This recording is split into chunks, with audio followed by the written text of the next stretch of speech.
Amani ya Mungu idumu pamoja nanyi nyote daima. Nipende kuwakaribisha watazamaji na wasikilizaji wa televisheni ya Nuru Ndogo Gizani.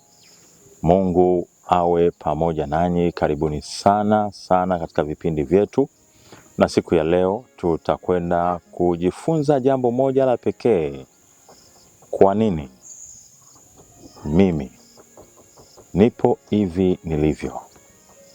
Nimezaliwa na wazazi wangu hawa, sikupata uchaguzi wa kuchagua.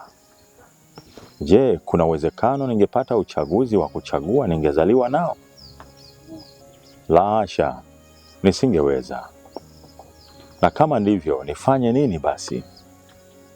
Je, kuna uwezekano mwingine mkubwa wa kufanya lililo bora zaidi na nikatimiza malengo na matakwa ya moyo wangu?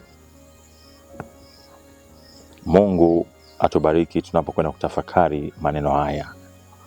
Je, mwanadamu amejikuta katika sehemu hii ni kwa nia ya nani na makusudi ya nani? Je, ni kwa bahati tu imetokea hivyo na kujikuta hapo alipo au hapo nilipo? Kwa hiyo tunaomba Mungu akanene nasi katika televisheni yetu ya Nuru Ndogo Gizani.